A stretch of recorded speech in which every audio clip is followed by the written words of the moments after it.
Hi everyone, welcome to another Brimwood Farm post. Today I'm talking about a new project that I'm going to do. Some of you might think it's a little bit squeamish, and indeed I think it's a little bit gross, but it's Project Mealworm. So in this box I have got a culture of mealworms. Now it's not to feed to the chickens or the birds, but actually me. Now, mealworms and insects as a whole have a very high protein and fat content, and actually in studies done by scientists they've discovered that the ratios of those proteins and fats are actually higher than the ratios of beef in cows.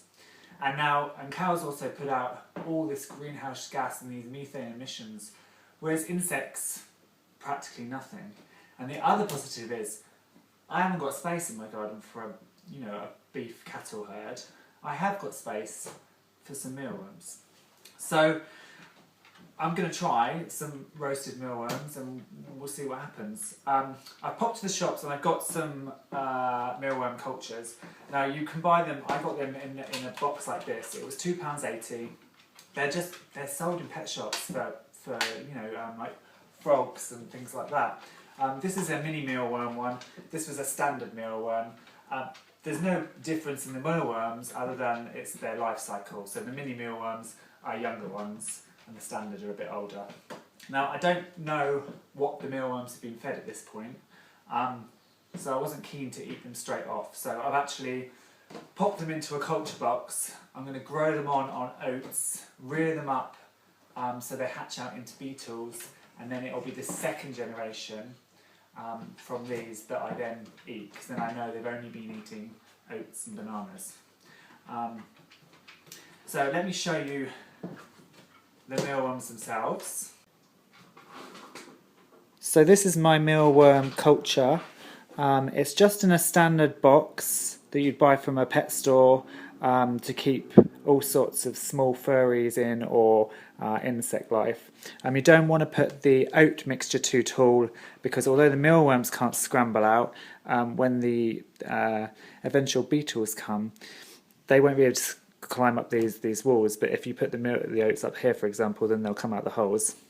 So all they have in here is just oats, your regular oats. And then this is dried up banana skin. They need banana skin or a slice of apple for moisture.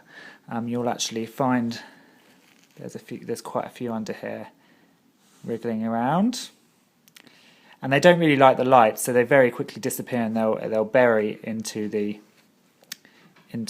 oats. These ones, as you can see, are quite large, so this will probably be the size that I would roast. But as I say, this is still the first generation, so I want them to hatch into adults and then lay eggs, and I'll eat that generation. Now actually you can see it didn't take them very long to start turning into pupa. So this is a pupa here. This is a mealworm that has now turned into a pupa, and out of this will become a black beetle. And it'll be these that are the adults that lay the eggs. And then you can see there's a lot of there's skins that have been cast off, so obviously you wouldn't roast that. And then when you first get your cultures, you'll have some dead ones as well. So there's this black one here, that's dead. And then you've got a few just lying around on the surface. Don't be too quick to throw these ones away, because it may be that they're just about to shed their skin, and that's when they become pretty dormant. So it's fairly simple. I just keep them in a cool, dark space, the back of the cupboard. I give them some fresh banana skin every couple of days, or a slice of apple, and leave them to it. I have no idea whether this is going to work. I haven't really investigated it that much. I kept these as a child to feed my aviary birds, so I'm just giving it a go. So we will see what happens, and whether this is a worthwhile adventure and the future of farming, perhaps. Who knows?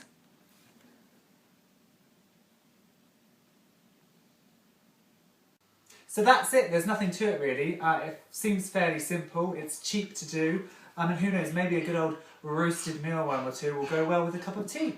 So I'll see you in a few weeks and I'll let you know.